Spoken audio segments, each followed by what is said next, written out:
Hello, welcome to the I Am Barabbas podcast. My name is Reggie Thiel, and we are continuing on in our study of the Torah. And this week we start with the book of Exodus. We're going to see passages from the book of Exodus, chapters 1 through chapter 6, verse 1. And from our Haftarah portion, or our portion that comes out of the prophets, we have Isaiah chapter 27, verses 6 through chapter 28, verse 13, and also a passage out of a couple verses out of chapter 29.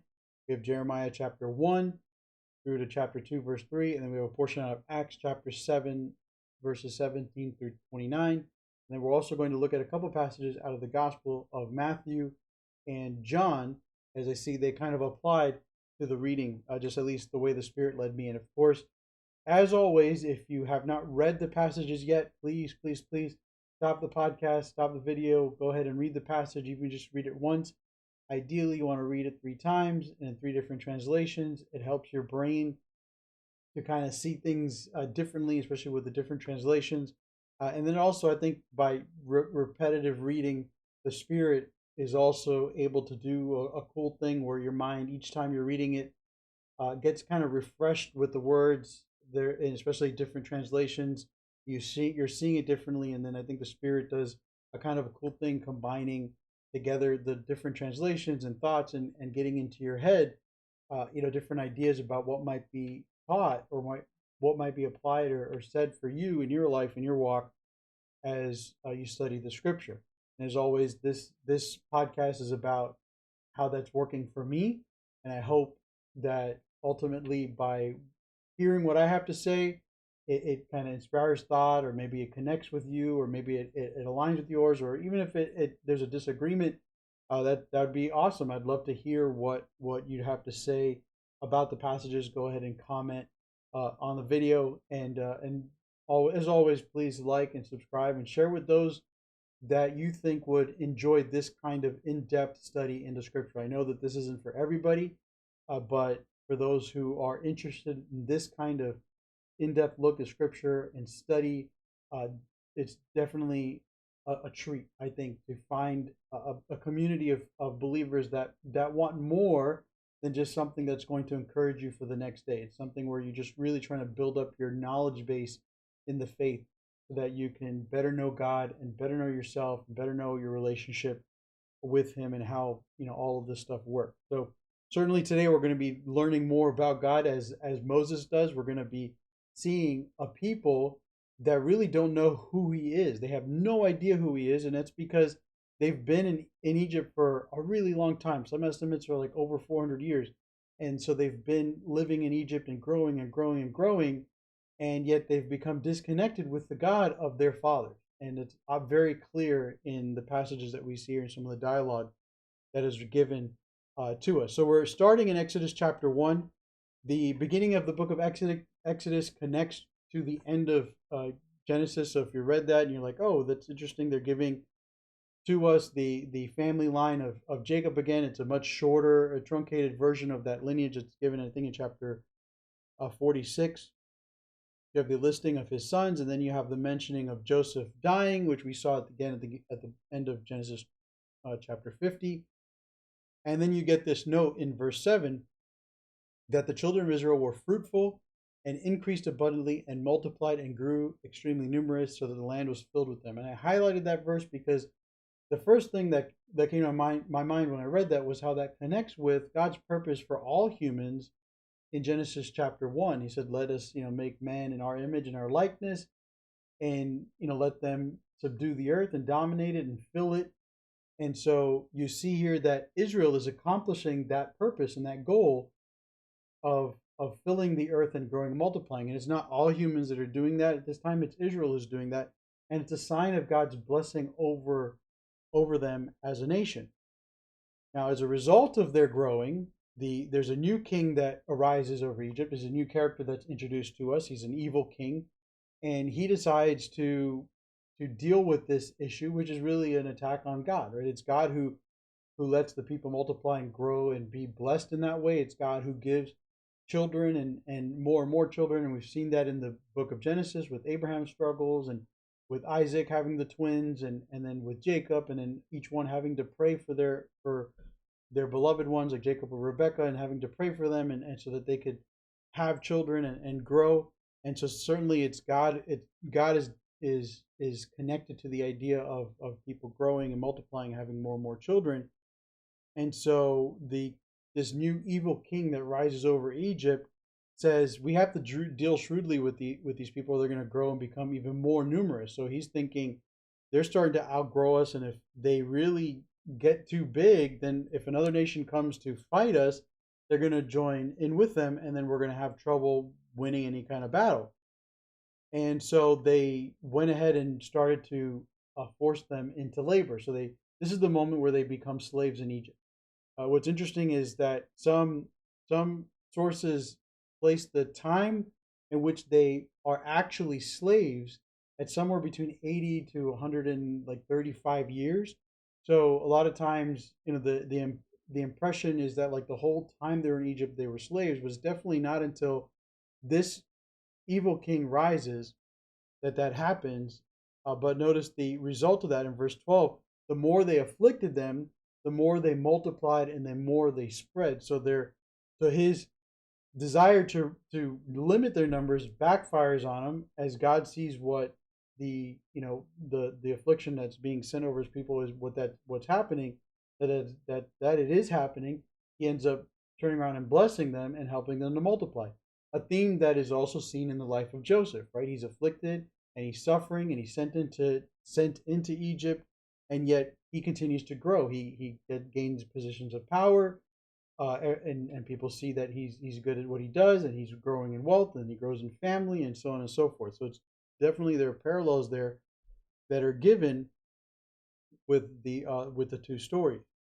And so the Egyptians continue to treat them even more harshly, and then the evil king has a new edict. He's like, you know what? I'm going to go ahead and attack the blessing itself. And so he orders the midwives to kill the boys. So he's like, if the midwife so there's two midwives specifically that he's speaking to, and the idea is that there's probably these two are like in charge of all the midwives. They're not the only midwives. So he's giving direction to the midwife. These two midwives, okay, if you see a boy is born, kill it. If it's a daughter, they can live. And yet it says in verse 17 that they feared God and not the king of Egypt. So there's another choice there that's laid out for us, even in the book of Genesis, the choice of who are you going to fear, who are you going to honor, who are you going to respect. And for these two, they honor God, and they are summoned to Pharaoh, and he confronts them, and they come up with this story about how the Hebrew women they give birth without the need of midwives. They're just like the comparison is given as like animals, but not like they're animal like people. It's just that in the sense of giving birth, they do it so quickly before like anybody can help them, and so in that sense, like they're like animals just giving birth with great strength, really. And so God ends up so that protects them, and then it says that God ends up blessing the midwives so that they're also growing and their homes are also growing. And then finally, chapter 1 ends with Pharaoh, now the transition from a new king to Pharaoh, charging all of his people. So telling the Egyptians, now we can't rely on these midwives. We need to stop these people from growing. And so I want you to go ahead and kill their son. So it probably makes sense then that this is happening, because then chapter 2 starts with a woman who gives birth, sees that her son is a delight, like she sees that there's something good about him. She can just sense that, and so she decides to hide him. And so the implication is that now the order to kill the boys is actually being carried through. We don't know how many were killed and so on and so forth, but there's an implication there that is happening. And here's where a lot of the themes from Genesis about flood and water and ark start to get interplayed with each other in the story of Moses and his birth, and so it creates connection between the Exodus and the flood story. So you have it says here a basket of papyrus reeds. Robert Alter says very clearly that the same word that's used for ark in Genesis, in the book of Genesis chapter 6, and how Noah was supposed to make an ark, is also used here for this basket. It's just a smaller basket that is made of reeds, and it's coated with tar and pitch. if you remember the story of Noah, his ark is made the same way, and it's laid in the reeds by the bank of the Nile. So you're thinking about water and reeds. And what's really cool to think about here is also the Red Sea, which we know that eventually Moses is going to lead the people through, is also called the Sea of Reeds. And so there's going to be this connected theme of water and water and water and the Sea of Reeds, and having to escape the threat of water. And the idea was also that they were taking the babies and throwing them into the rivers, possibly to drown them. And so there's a theme from Genesis about water being this destructive force, and how, in order for humankind to survive, God had to provide a way for someone to survive the deluge of the waters. And here we're looking at it in a smaller sense, right? It's not all of humankind, but it is the people of Israel, the children of Israel. They're under threat. They're under threat by water, and so they're going to be saved by one who comes out of the water, one who himself was saved with an ark through water, right? He's being able to float to, on the Nile, and then he's going to be pulled out of that water, and in the same way, he's going to rescue them from the final threat, which is the Sea of Reeds, the Red Sea, a big body of water that will, create a barrier so that if they can't get out, then Pharaoh's going to kill them all. And so their ultimate need is to conquer or to overcome the threat of that body of water. I want to make note here in verse 1. It tells us that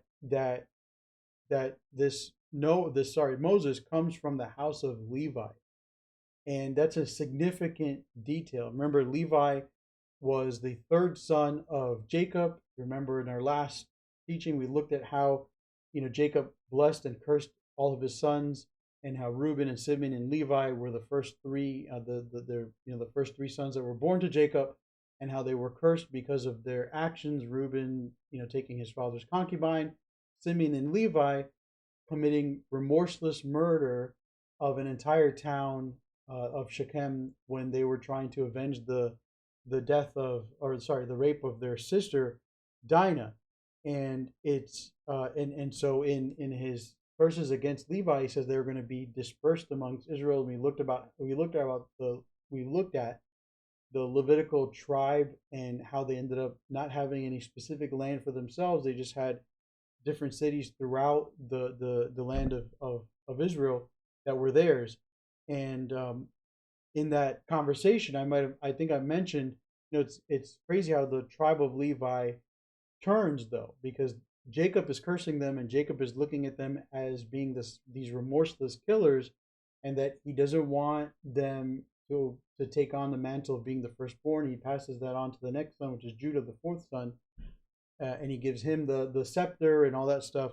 But here we have from the house of Levi this child Moses who is saved, and that's going to be something important to remember as we go forward into the story. And so here I just highlighted, the basket being among the reeds, and Pharaoh's daughter finding the basket and seeing the child crying inside and taking the child for himself.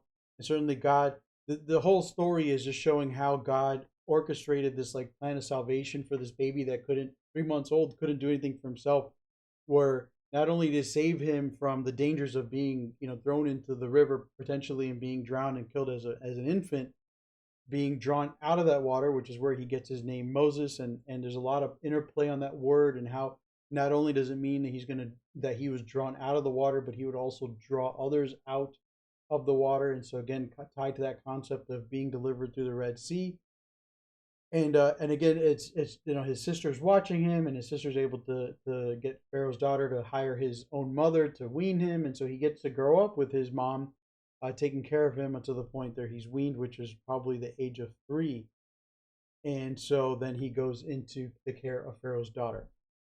And so it says in verse 11 that in those days Moses had grown up, and that he went out with his brothers and their burdens. And in the book of Acts, the reading that's assigned for to be read along with these passages, Stephen makes mention of the fact that Moses was 40 years old at this time. And so Moses' life is kind of divided into chunks of 40. The first 40 involves this early part of his life where he ends up being raised by Pharaoh's daughter, learning the language and the culture and everything else. And now the next 40 is going to be a time of him fleeing and being and hiding out as an exile and a refugee because of his actions here in verse 12. He sees that there's an Egyptian man beating a Hebrew man, and so he looks around, sees that there's nobody around, and he goes ahead and kills the Egyptian man and buries him in the sand. And so what we're seeing there is Moses understands his unique opportunity to step up and rise as a leader for his people. He was never disconnected with the idea that those are his people, that he was being raised by the Egyptians and he didn't really belong to them. And so he was stepping up in a way where he's like, okay, I think this is something I should do to protect my people. And you can see that in the language of that's what he was thinking in the language of the Hebrew guy that he confronts. He sees two Hebrew guys fighting after he kills the Egyptian, and one of them says, "Who made you ruler and judge over us?" And so that's the understanding of what they saw with him killing the Egyptian guy, and now him intervening with their dispute. He's like, who made you our ruler and our judge?" And by saying that to him, Moses realizes, oh man, everybody knows what I did. He thought he did that in secret, which, you know, it says he looked around, didn't see anybody there, but obviously people figured it out. They knew what was going on. But he also understands that in a way, by saying that to him and confronting him with it, there's a chance that it's going to spread around. Let's say it's the Hebrews who saw him do it. They're going to spread that word around to the Egyptians, and so in a sense they reject him, which is what in Acts chapter 7 Stephen implies that the children of Israel reject Moses. They reject Moses by telling on him essentially, so that he has to flee. They're like, we're not accepting you as our ruler or as our judge, and so we're going to tell the Egyptians about what you did. And so Pharaoh hears about it, and Moses is afraid, and he runs away. Now, at this point, I remember with the story of Levi and Jacob's curses against him, and part of that curse was like this remorseless counsel of violence. And so he felt like these two brothers, Simeon and Levi, their legacy is their thinking is, and their legacy, what they're passing on to their children and their tribe, and why he doesn't want to sit in their council, and he doesn't want them to lead the people, is because their ideas about what to do first is always going to be an idea related to violence. And Moses certainly, if we see that as like a continuation of like kind of a generational curse of what the house of Levi, house of Simeon, the house of Levi is going to choose to do when push comes to shove, they're going to shove and they're going to murder. Then that's kind of like also what influences Moses to make that decision. And but what Moses does by fleeing not only shows that he's afraid that he's going to get caught, but maybe there's also some remorse in what he's done, and thinking to himself, dang, I shouldn't have done that. It was probably wrong. Now I'm in trouble. There's an element of it. Just remember, even if it's not in the right vein of remorse, like, oh, I'm sorry I did it, but it's more like, man, I shouldn't have done it. At least there is remorse in that sense, which again, Jacob said to Levi, you had none at all. Like Levi and Simeon were just like, yeah, we killed these guys and it was good, and they celebrated and they felt good about what they did. And so that's why Jacob didn't approve of what they did. And so he flees. And now the story, there's a parallel here. It's really cool. If you've been studying with me, I hope you picked up on this. There's a parallel with Moses is fleeing because he's afraid he's going to get killed because of something he did with Jacob. Remember, Jacob also fled because he was afraid, oh, Esau's going to kill me. And his mom's advice was to go get a bride from her family's place, but really just to get away so that your brother's wrath, doesn't come upon you. And so Moses flees, and he goes to the land of Midian, and he sits down by a well. Remember, Jacob also sat down by a well. In the Jacob story, there was a well, and the well was covered with a heavy stone, and the shepherds were there, or the women were there to water their animals. He's like, why don't you water the animals? And then they're like, oh, we can't because there's a heavy stone on there, and they're the ones that have to do it. And so it spoke to like Laban's kind of control over that resource, and that he didn't want anybody just using it whenever they could. or wanted to. And so Jacob lifted this big heavy stone off of there, and then from there Jacob gets to meet Rachel, and all that story begins. Here we have Moses sitting by a well. It tells us as a priest of Midian, and I'm going to show a map later, show where Midian is. But if you think of the Sinai Peninsula, you have Egypt over on like the left side of a map, the west side. Then you have the Red Sea. Then you have the Sinai Peninsula, and then you have another body of water, and then you have Midian is over there where we would label, I think, Saudi Arabia, the southern part of the Persian Gulf area. And so he flees in that direction. He sees that there's 7 daughters of this priest of Midian. And if you're wondering where this priest of Midian came from, it's kind of like Melchizedek. It was a priest in Salem that Abram gave an offering to in Genesis chapter 14. Very similar, storylines are all connecting back to Genesis. So here we have there we have an unknown priest who kind of just shows up, is there, and then is gone, and we don't see him again. Here we have one that's also, he's there. He's gonna be in the storyline for a little while because he's going to become Moses' father-in-law, but he's a priest of Midian. He has 7 daughters. So Moses fills up their troughs just like Jacob did, and the shepherds came and drove them away, but Moses stood up and helped them. He becomes a hero again. So he's like still got that hero mentality, that hero vibe, but here he does a good thing. He doesn't kill the guys. He drives them away, and he allows the young ladies to water their flock. And they go to their father Reuel, and they tell him what happens. Now, just real quick, I know in the next chapter and the next part of the stories, you're gonna see that this guy's name is also Jethro. Why are there 2 different names? Reuel means the friend of God. Jethro is just kind of like a name that's just there. It has a root in the word that's for Yahweh. There's kind of a root phrase in there as well. So what most commentators agree on is just that a lot of characters or people at this time had different multiple names. We know Abram changed to Abraham, not much different. We did have Jacob go to Isaac. It's very possible that Reuel and Jethro, they are the same person. We know that they're supposed to be. Maybe they're like family name. One is a family name. One is his first name. Like I have my first and last name, like that kind of thing.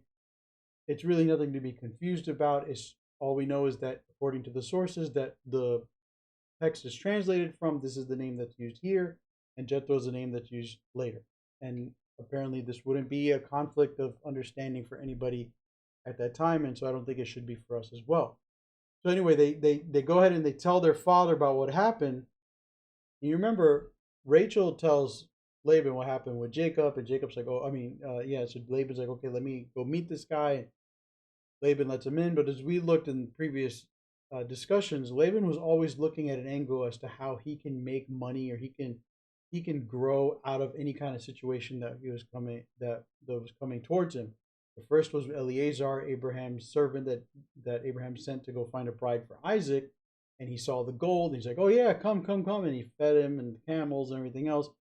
With Jacob, he sees Jacob and he knows who Jacob is. Oh, it's my sister's son. Let's bring him in. Then he sees that Jacob is really good with taking care of the flocks, and he keeps holding him hostage with a desire to marry Rachel, so that his flocks grow, because he sees how good Jacob is at getting that to happen. We have a different attitude here from Reuel. We have an attitude of, yeah, where is he? Bring him to eat. And so Moses is like, okay, he's good to stay with him. And then he says he gives Moses' daughters a part. There's no story about manipulating him into working off a debt to have his daughter. And then we see that Moses says that it says he gets married to Zipporah. Then he has his first son named Gershom, and if saying, I've been an outsider in a foreign land. And if you remember our discussion about sojourners and travelers and people that come from different lands, and how Abraham would wait by the front of his tent and Lot waited at the gate waiting for people to come to take care of them. Laban didn't wait anywhere. Reuel, was at his home, but as soon as he heard there was a guest, he's like, bring him in. And so his actions mimic more what Abraham did, what Lot did: bring them in, feed them, take care of them, and even let them stay there. And he let his daughter marry him. And we never hear anything about Reuel or Jethro doing anything that was contrary to the way of God, the way of Adonai, which is also laid out for us in Deuteronomy chapter 10. And so that's the end of Moses' story here. And so he's about 40 years old now. This is like when all of this ends. And God hears the sobbing of his people, and God saw the children, and it says that God was concerned about them. Now, what's interesting is the Septuagint, I mentioned that earlier, right? The Greek translation of the Hebrew Bible, they they struggled with the Hebrew at the end of this verse. And so you see, I have a comparison Bible or tool here. And at the end of the CSB, it says, and God saw the Israelites and God knew. And that's actually how Robert Alter also translates it in his version of the Hebrew Bible. And he mentions this struggle that the Greeks had with leaving a phrase that way, and God knew. Like, well, God knew what? Right? So they, in the Greek translation, they went ahead and added in a little more detail so that some of our most of the Bibles that then use the Greek Septuagint to help them translate, they add in those same details that God knew and he took notice of them. He recognized them. He had respect unto them. That's what it says in King James. He was concerned with them, is what a lot of other translations might say. But the truth is that it just ends with the phrase "and God knew." And I think for me anyway, like in terms of like even speaking in the English language, sometimes you say that it's like, and yeah, he knew like how does mom know exactly how much salt and curry and whatever to put into this thing, or she just knows, and she knows. Or when a baby cries, and it's like, how does the mom know that baby needs to be changed? She just knows. She knew. God hears the crying of his children, and he knows what time it is. It's time for him to act and to get his people out, because I'm sure he heard them complaining throughout time, but there was something about this specific complaining, this specific grumbling, this specific calling out to him that let him know, okay, now's the time for me to do something about what's going on with the children of Israel.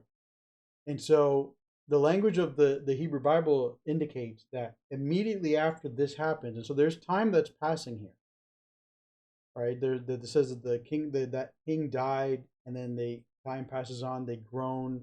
So there's a new king, but the policies stay in place.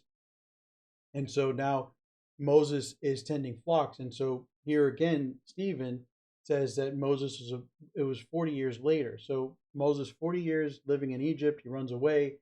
Now he's got 40 years experience of living with Jethro, uh, taking care of sheep, learning the way of Adonai from a man who was considered a priest, a really good thing for Moses. And you can see now in Moses, there's a change in personality. He goes from this guy who's maybe is impulsive, thinking, okay, it's time for me to step up, and he kills the Egyptian and he hides him, and then he runs off, and he's still got that strength, and he chases off the shepherds and everything else. But now, it's 40 years later, he's walking around the wilderness.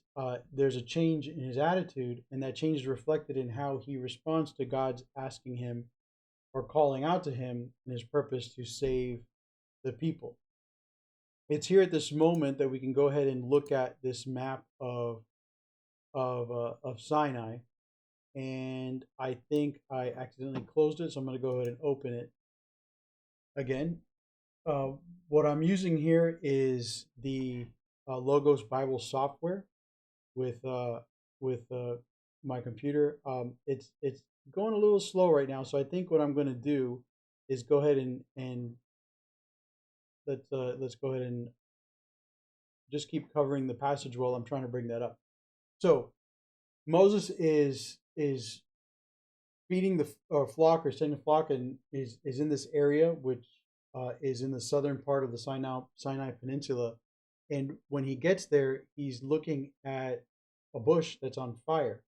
And what's unusual to him is that the bush isn't burning up, but it's not being consumed by the fire. Normally, if you see a bush is on fire, it's going to burn, and then the fire is going to go out. As long as it doesn't jump to another bush or another source. I'm going to go ahead and just quit trying to use this thing because just not responding quick enough. So the questions happening, okay, so what's happening, and here we have his first interaction with God, that for us anyway, and it's an interaction that is now different from the interactions that we see with God and His people in the book of Genesis. So this is where like the story of Exodus kind of, there's still going to be some similarities with Jacob and some of those stories, but ultimately now we're starting to see a divergence in how God talks to His people, and the main factor here is that He tells Moses to stop coming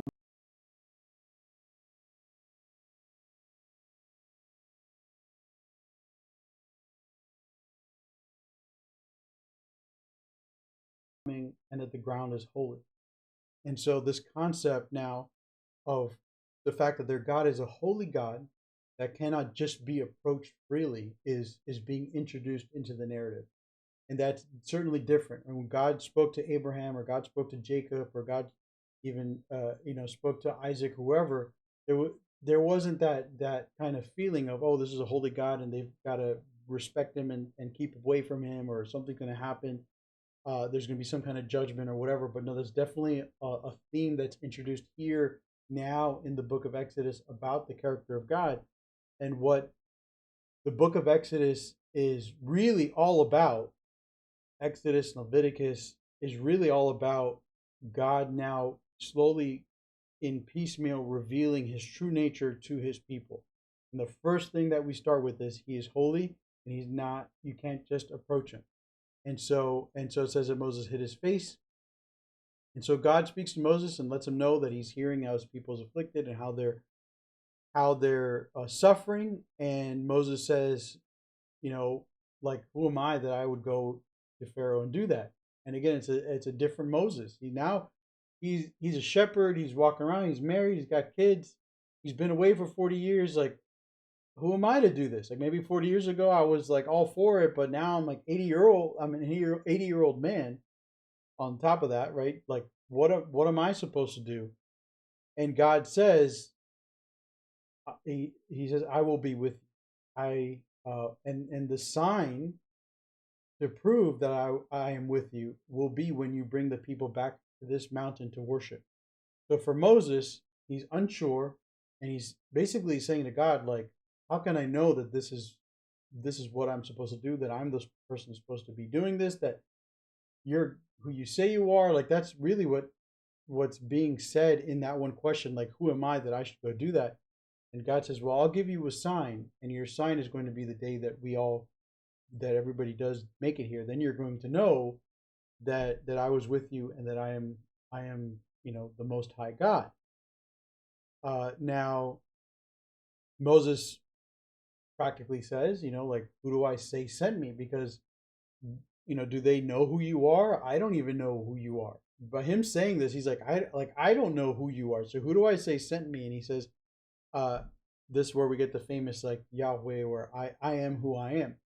Now Robert Alter goes into this long explanation about the Hebrew language and everything else. That's like way in depth for us to go into that right now. But what he translates this phrase to is, I will be who I will be. I will be who I will be. So we have here, I am who I am.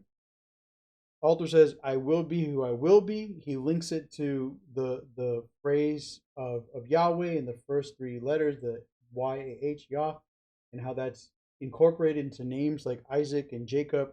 And those names translate to he will laugh, he will protect, he will grab the heel.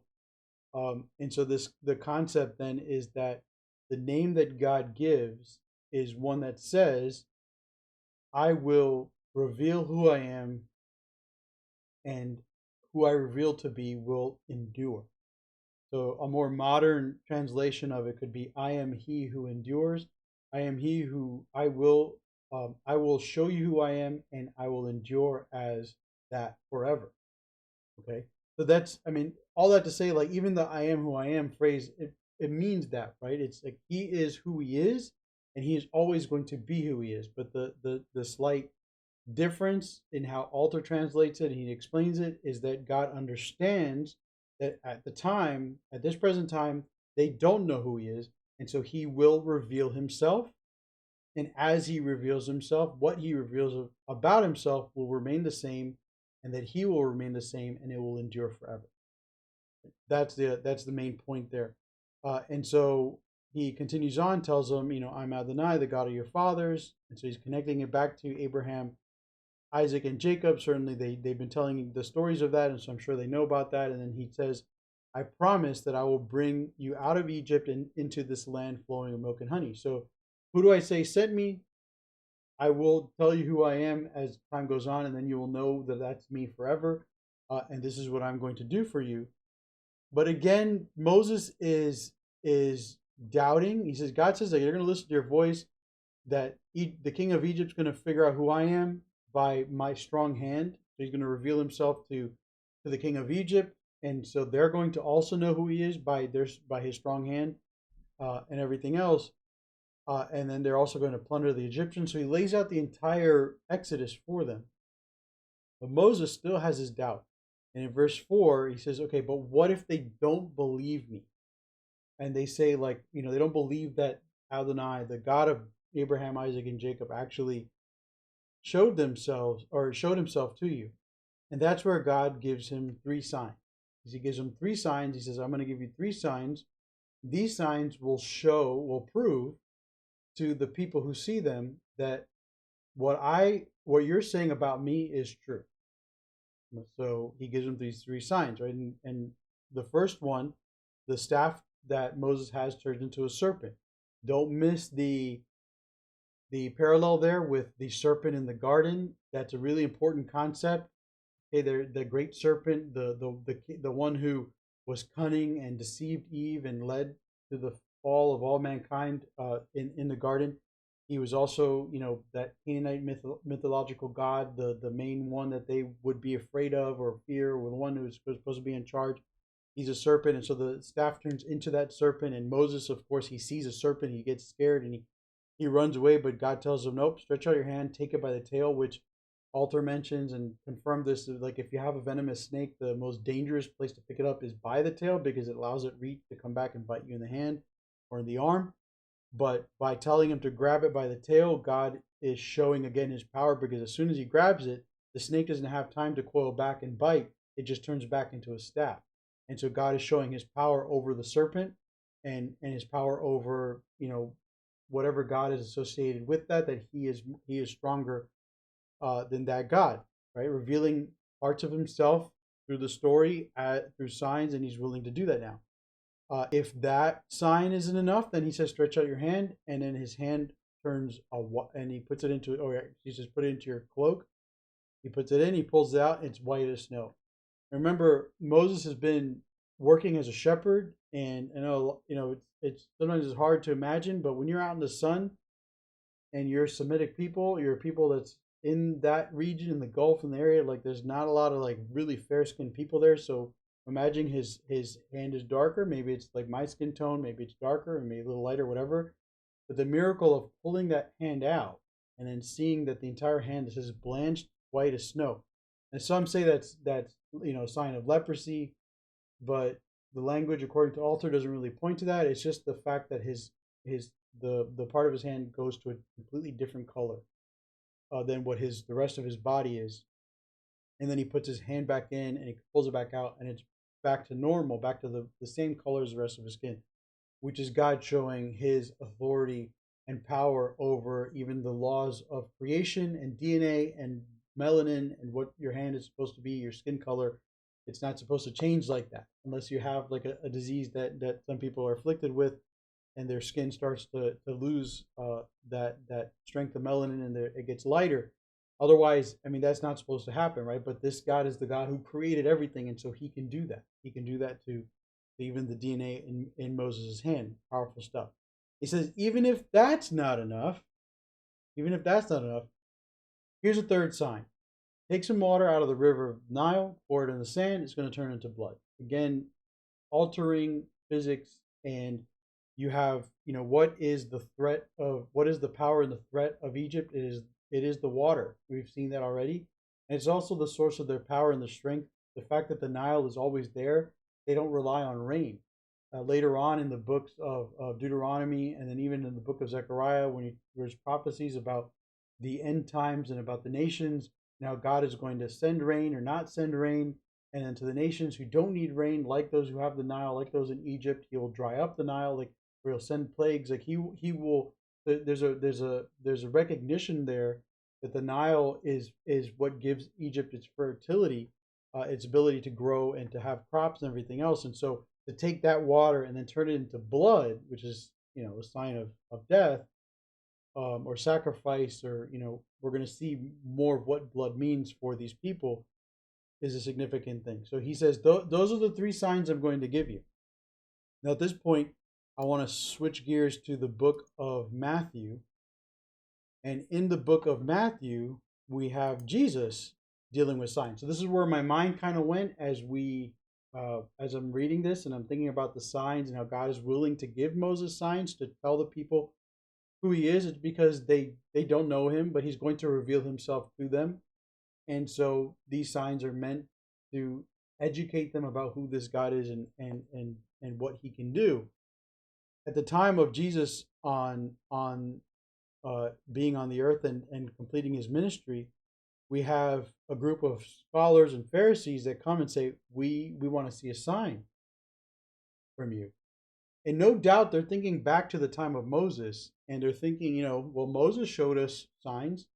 When we look back at the narrative, we're going to see that that God says, you show them the first sign, they don't believe, show them the second sign. They don't believe that, then show them the third sign, and they will believe. God's like, I know what it'll take for them to get to where they need to believe. And it turns out that after the second sign they believe, and so the third sign is saved to later be the first sign of the plague, or God's power in plague against Egypt. But at this point, so the Pharisees are saying they want a sign from Jesus. Seems like a fair ask, right? Moses had to show some signs, and so why can't Jesus show some signs? But Jesus' reply to them says, an evil and adulterous generation clamors for a sign. And he says he's not going to give them a sign except the sign of Jonah the prophet. And what Jesus is saying there is that, and actually Stephen mentions this in his sermon in the Acts chapter 7 passage. He talks about how even with signs, the forefathers, they end up rejecting Moses. They get mad. Because they worship God after seeing the second sign. Moses goes and talks to Pharaoh, and then Pharaoh makes the work even harder for them. In Exodus chapter 5, he makes the work even harder for them. He takes away straw, so you have to go gather straw on your own, and you have to also make the same amount of bricks that you were making before. So I'm not going to make it easier on you, like the quota. And so they're complaining to each other that now this is harder. They go to Moses, why did you come? Why did you come and do this? And in that moment, that's them rejecting his leadership again. And then Moses goes to God to talk to him and say, well, what are we going to do? The work is harder, and this is what they're telling me.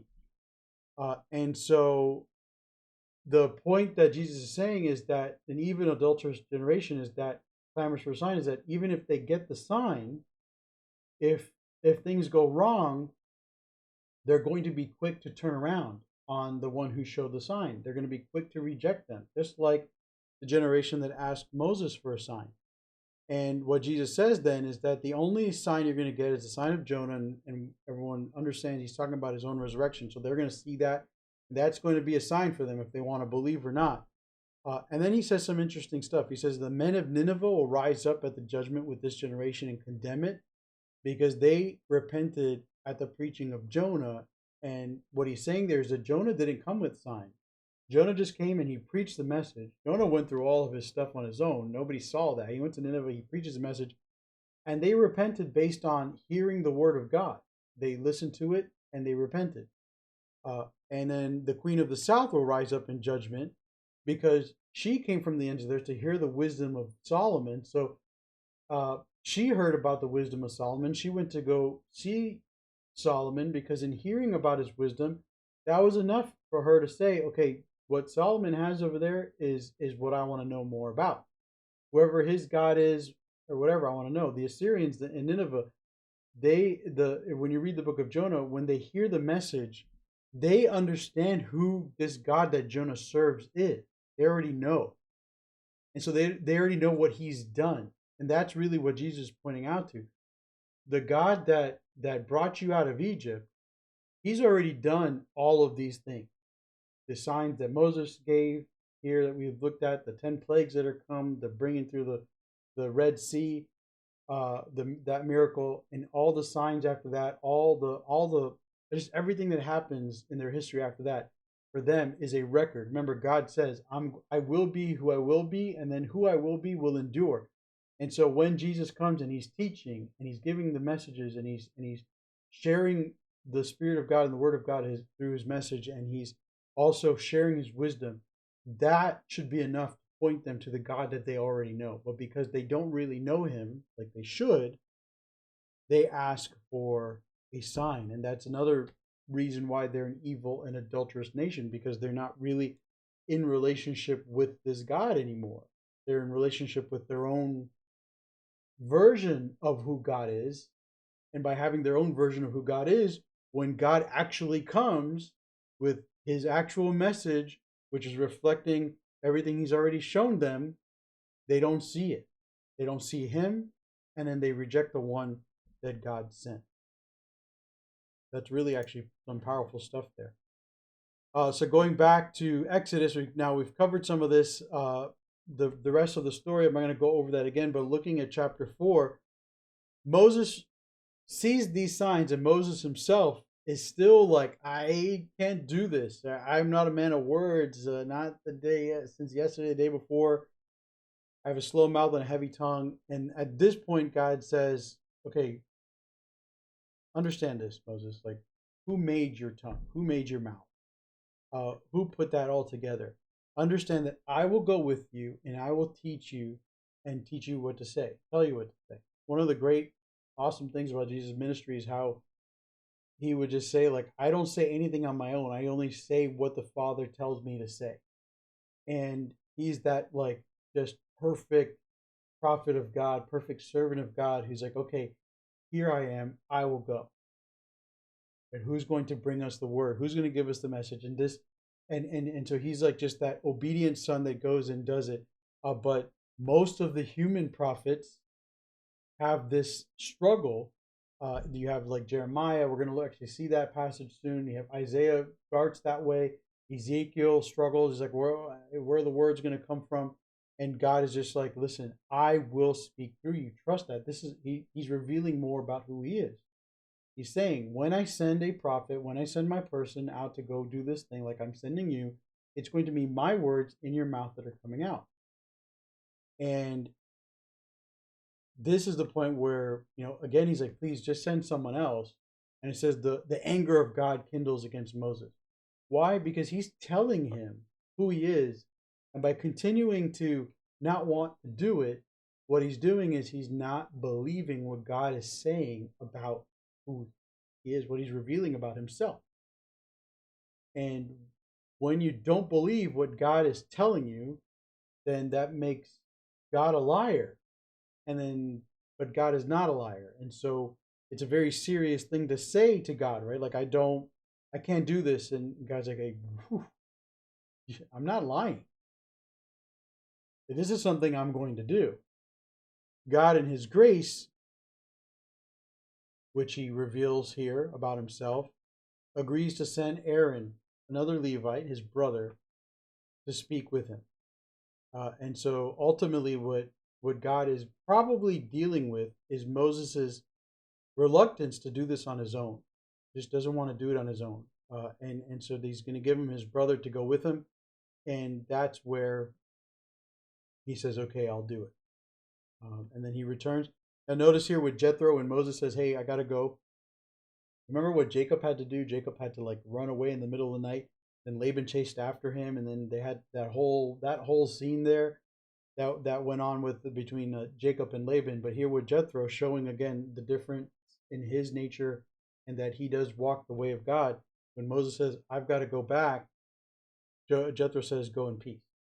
And so he doesn't hold his kids hostage, Zipporah and the grandsons or whatever. He's just like, no, you guys go ahead. And so Moses again told to go back, and that he's going to take the staff and go.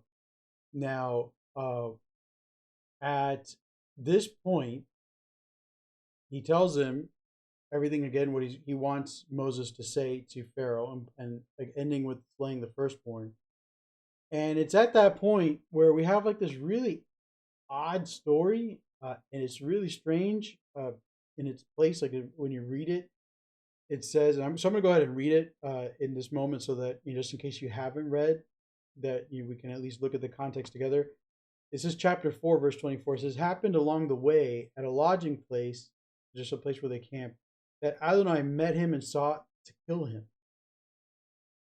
But Zipporah took a flint to cut off the foreskin of her son and threw it at his feet, saying, "You are surely a bridegroom of blood to me." She said, "A bridegroom of blood because of the circumcision." Then he let him alone. All kinds of questions here. Some translations straight up put Moses in verse 24. So they'll say, "It happened a long way at a lodging place that Adonai met him and met Moses and sought to kill him." So they straight up put that in there. But the language actually isn't clear about who the object is of that pronoun, or the subject of that pronoun is. It's the Adonai met him and sought to kill him. So who is it? Who is it exactly? We don't know. It could be Moses. It could be his son. Certainly by what Zipporah ends up doing, it feels like it's his son that's the issue. And it feels like the issue, like, why is God, now this is like this meeting reminded me of God meeting with Jacob, and they like wrestle, and like God and Jacob, just being afraid at first, and then the wrestling and the whole thing with Esau, and then being God, and whatever all that was, right? It's kind of like that. So it's kind of an old school like Genesis kind of passage. Definitely is not like what we saw with the burning bush and the whole like this is holy land and what we're going to see with God later on. It definitely stands out in that sense as well. And what Zipporah does, she takes a flintstone knife, which is like the traditional thing to do there, because they would have had metal, but it's traditional to use a flint knife and to cut the foreskin off. And then she throws it at the feet. And whose feet does she throw it at? Is it at Moses' feet? Is it her son's feet? Is it at God's feet? And then there's just a lot of questions, right? And a lot of translators or commentators also mention how the word feet is actually a euphemism, can be a euphemism for genitals. So she cuts the foreskin off and she throws it on the genitals. Like whose is it? Is it Moses' genitals? Is it her own sons as she cuts it off and she throws it on there onto his own, back to his body where she just cut it off, or onto God's? Like that doesn't fit really. But then throwing onto God's feet probably doesn't match either, if that's the case. And what traditional Jewish rabbis say, and just the understanding of this passage, is that obviously they didn't circumcise the son. Genesis chapter 17, God says this is a covenant for you in all generations, and he tells Abraham to circumcise everybody. And so at this moment, as they happen upon this place, God sees that this thing hasn't been done, the covenant hasn't been fulfilled, and so it's time to strike down the son, because the covenant hasn't been fulfilled. And so Zipporah does it really quickly, and the blood that's there, bridegroom of blood, certainly fitting in with the euphemism of genitals. Like it's just signifying the idea that the blood from the circumcision and the flesh is like a covering now over the area that was causing a problem, an offense to God that needed to be dealt with. And so the blood covers the offense, the uncircumcised boy body, his part, and so now he can be forgiven and let go. Really crazy stuff. I can't think of another way to understand that. Alter goes into some stuff about like ancient gods, and certainly like the idea of a quick sacrifice to appease a deity that's upset is definitely there. The whole thing does point to later on the idea of blood on the doorpost and the covering of offense and sin, and how that saves them from the presence of the destroyer, or the one who God sends to destroy those who are not covered by the blood. And so there's a parallel there as well. Okay, so that's the best as I can explain it, I think, as I can even understand it, as what was going on there. in that whole situation. Ultimately, whatever had happened, someone was guilty of something, and the only way to deal with it there in that moment was to circumcise the boy.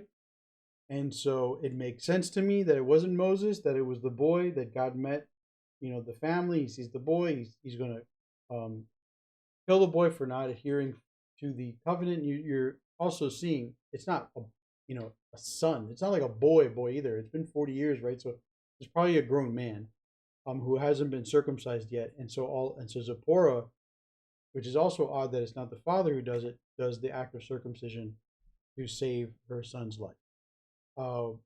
Which also fits in with Moses's kind of reluctance to kind of step up now in this moment. But he's going to be pushed further up into the role of leader as time moves forward. And so then after that happens, it says that God spoke to Aaron to tell Aaron where to meet Moses, and that's at that mountain of God, and that's Mount Horeb. I did wonder about that too. Like, why is Mount Horeb, Mount Sinai, the mountain of God? At this point, they've never even mentioned it, but it's pointing forward to what's going to happen there in the future. That God's going to give the Ten Commandments to Moses at that mountain. That he's going to dwell on that mountain. It's going to be fire and all that crazy stuff that we're going to see in the Book of Exodus. And so they're just kind of foreshadowing, pointing to, the authors are, about the significance of that mountain as we get there. And so Moses and Aaron speak to all the people, and it says the people believe, like we mentioned earlier, with the 2 signs, not the 3. That's when chapter 5 enters into what was already been discussed about the increase of the load of labor, that they had to now make the bricks and meet their quota without getting straw supplied to them. So they had to get the straw themselves, and that makes things harder. That's when the leaders say to them, "May Adonai look on you and judge, because you have made us such a stench in the eyes of Pharaoh and in the eyes of his servants, putting a sword in their hand to kill us." That's the moment where Stephen is pointing to, again, they reject Moses. They reject Moses and his leadership and everything else, despite the signs. And that's when Moses calls out to God and is like, "Hey, why have you brought evil on me? Is this why you sent me?" And again, that's not why. God already told him. And so God just reiterates for Moses in chapter 6, verse 1, that he's going to see what he does to Pharaoh. By way of strong hand, he'll let him go and drive them out of his land. And I skipped over it, but definitely in this passage, in this reading, you have the whole thing about Pharaoh's heart being hardened. And people always get into this conversation about free will. And it's not about free will. It's about God knowing the kind of person that Pharaoh is. The idea of hardening a heart, or in some translations, strengthening his heart. God knows the heart, the will, and the mind, and the intentions of Pharaoh. He knows what kind of person he is.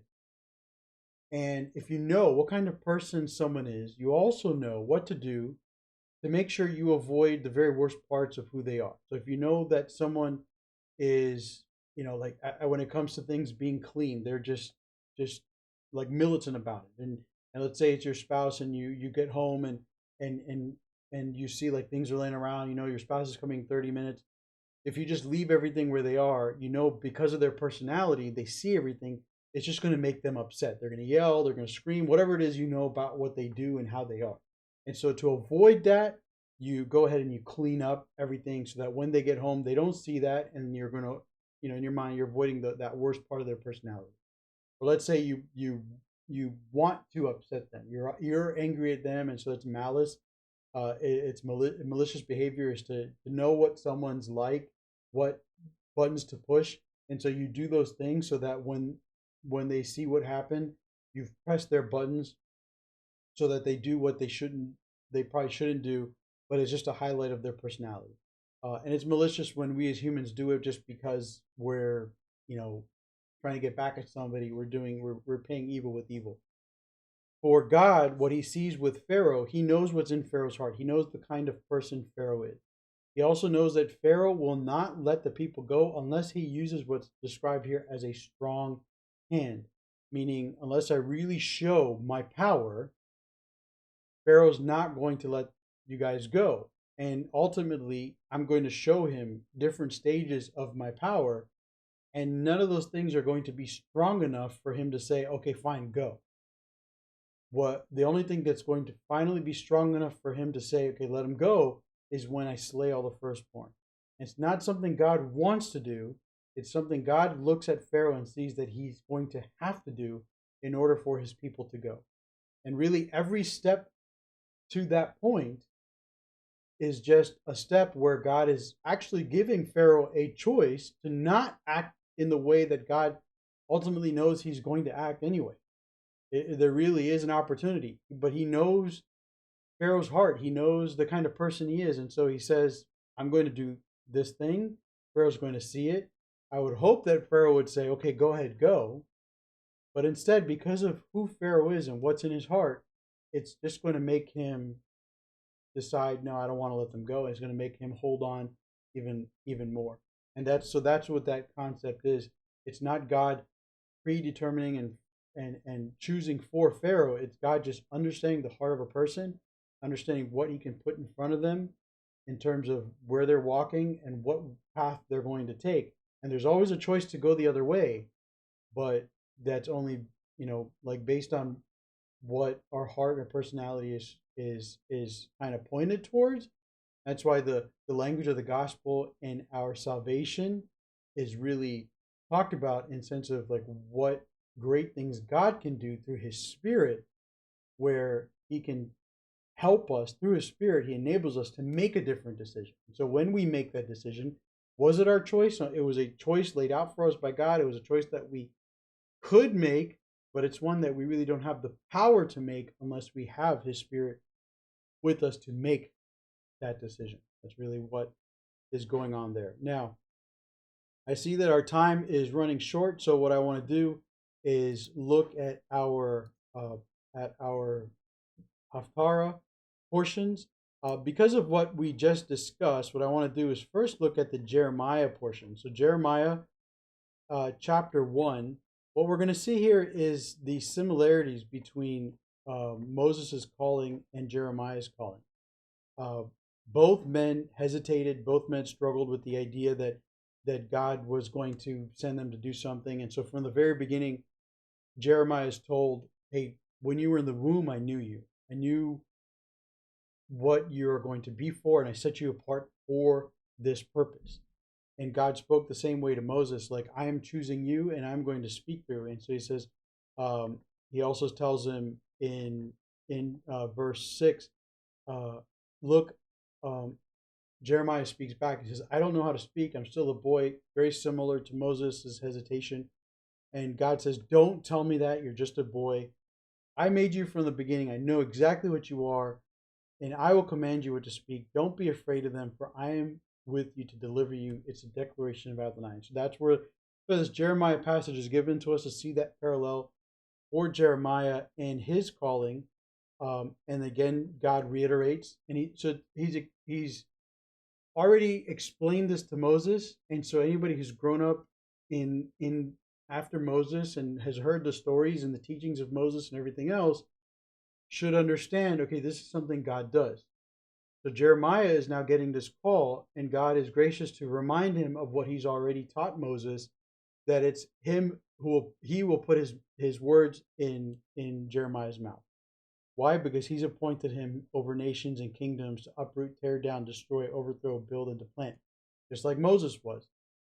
The difference is that Jeremiah is given the task of uprooting and tearing down and destroying and overthrowing the nation of or Judah, the southern kingdom in Jerusalem. And so that's where it's different for him compared to Moses. Moses was to do that to Egypt and then to build and plant Israel. Now Jeremiah is doing the reverse of that, and that's highlighted for us as you continue on into the rest of the chapter. He says, from the north, disaster is coming, and that's referring to the coming of Nebuchadnezzar. And it's also pointing to the fact that Assyria has already come from the north and taken over the northern kingdom. And so Babylon is also going to be coming from that direction, because they come through that part of the world. Even though they start east of Jerusalem, they go up north and they come back down in their direction. And he says, so from the kingdoms of the north, they will come, they will each set up their throne. The entry gates of Jerusalem is talking about the siege of Nebuchadnezzar, significant uh, event in Israel's future, or Jerusalem, I said Jerusalem's future in Judah, that they're going to be sieged, that God's going to pronounce his judgments. And so, again, Jeremiah, you're being called just like Moses was. God is giving you words, but the effect is the opposite. Instead of building and planting Israel, we're going to be building and planting a foreign nation in Jerusalem, and that's going to be, a terrible thing. And of course, if you are Jeremiah, like, how am I going to go out and do that? You need to have that same encouragement. It's like, it doesn't matter what the end result is or what the message is. God is going to put the words in the mouth of his prophet, and the prophet's job is to go ahead and communicate that message to the people. And then throughout all of that, there is always a reminder that comes from God that he will redeem them. And so that's why chapter 2, verses 1 through 3 is just that ending part of the prophecy, that he's going to remember their devotion, their love as a bride, the way they followed him out of Egypt in the wilderness, how they were there, and that Israel was the first fruits of for God. They are a holy thing. God has set them apart, so there's going to be a remnant, and he's going to bring catastrophe upon those who come and conquer them. And so that he closes that opening part of the prophecy in Jeremiah with a promise to redeem his people. And so that's what we have from Jeremiah. And then just quickly with Isaiah. Isaiah is there goes back and forth with God. Now this portion, Isaiah chapter 27, is written way before Jeremiah. This portion is in light of what the Assyrians are going to do to the northern kingdoms. That's why you're referring to Jacob here. So it starts with a promise that in the days to come. So when you read this passage, you see in the day to come, in the days to come, that is a reference to the final kingdom, the final restoration of Israel, the final restoration of Jacob, the final restoration of Jerusalem and Judah, the time where we as Christians believe Jesus returns, Yeshua returns, and establishes his kingdom. That's what that's a reference to. In the days to come, that's a reference to the 8th day, the final day of creation. So Jacob comes, says in those days, Jacob will take root, Israel will blossom and bud and fill the face of the world with fruit, referring back to that passage, Genesis chapter 1, about the purpose of humankind to fill the earth, referring back to their time in Egypt, how they took root there and they grew and they multiplied. God is saying that in the day to come, the final day, the same thing's going to happen. They're going to grow as again, but then it goes back to the language of the prophet in Isaiah, goes back to what happened to them, why what happened to them happened to them. He talks about how they were banished, they were driven away. His fierce wind came from the east. Why? Because Jacob's sin had to be atoned, and the full price had to be this to remove their sin. So why did God do this great thing where the entire nation of Israel was taken by the Assyrians and conquered? It's because their sin was so great, and that was the only way he could remove their sin and atone them for it. And what was their sin? They made altar stones and shattered. They had basically Asherah poles. So it's they were worshiping other gods. And so how are they going to atone when they finally crush all that stuff down? When are they going to finally crush all that stuff and get rid of it all? It's after they've been conquered and after they've experienced their exile. In verse 11, it says, when the bows are withered, they will be broken off. Women come and set them on fire, for it is a people of no understanding. God tells Moses in Deuteronomy, when they sin against me, I'm going to stop bringing rain. And so as a result of that, trees will become dry. Saw that in LA, right? They've had drought for so long. As the fires started to spread, the reason why it spread so quickly is because the trees were literally just kindling. They were dry trees with no water. And so the branches just explode, they just burn. And what God is saying here is that you are without water, your trees are all withered and dry, but the women come and set them on fire. Why? Because they're burning sacrifices to gods, hoping that they'll reverse the drought and bring them rain. He says, you have no understanding. You don't discern. You don't remember that I told my servant Moses that if you sin against me and you worship other gods, then you will have drought. And so he says, you have no discernment. You don't realize that it's dry and you can set it on fire because you're doing that, because you're worshiping other gods. I thought that was important to point out. It's really an interesting point there. And then it says again in verse 12, in that day, so that's pointing to the future, Adonai will come and he will thresh from the channel of the river. You will be gathered one by one.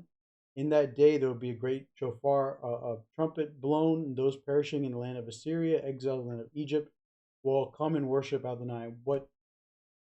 As I was reading that and studying it and thinking about it, a friend recently pointed out, like, who is Israel today? You're looking at the people that came from Europe and came back in 1948 and they established the kingdom or the nation of Israel and they started to build up their nation. But where are all the Israelites? And this goes back into my understanding of how the Assyrians conquered Israel, how they would do their conquer in general.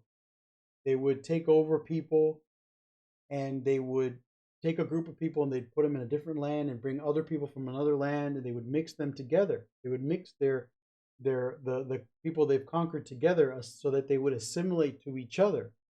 So you're having like ethnicities being mixed up. When the Babylonians took over Judah and Jerusalem, they kept everybody they kept them separate. They brought them up into Babylon, but like you're here, just like it was done in Egypt. With Egypt, remember, the idea was that the Israelites were kept in a separate place. Certainly, Joseph had Egyptian sons, with the Egyptian wife, so there was some, intermingling there. But in general, the idea was that the children of Israel were kept preserved, just themselves, while they were in Egypt. But here with the northern kingdom, the way they were scattered like dust to the wind. And so it really does it made me wonder, like, how is God going to recall those people, like DNA wise, right? Like just the descendants, how do we know who they are? And it's just as we see here in this prophecy in Isaiah, it's an act of God, it's a miracle what he's going to do. He's going to wherever they are scattered, whoever's got that little fleck, and I think that shouldn't be missed there, where he says even it's going to be you're going to be, it says thresh from the channel, sifted like grain. Even the littlest, the tiniest part, the tiniest person who was from this place is going to be brought out and be gathered back into the land on that day. So that's how that's going to happen. And then when you get into chapter 28, you have an accounting, and because of time, I'm just going to try to just end this here. An accounting, further counting of Ephraim, Ephraim again being the northern kingdom, the son of Joseph, one who received the blessing as the oldest son, even though he wasn't.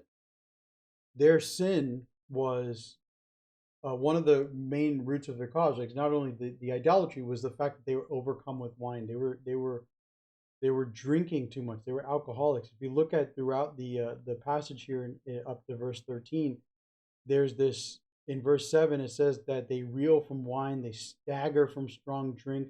The holy ones, the priests, the prophets reel from strong drinks. They're confused because of wine. They stagger because of strong drink. And it points out because they're muddled in their vision, they stumble in their judgment. So it points out the dangers of alcohol and being given over to it. I'll never say that drinking alcohol is wrong. You shouldn't do it.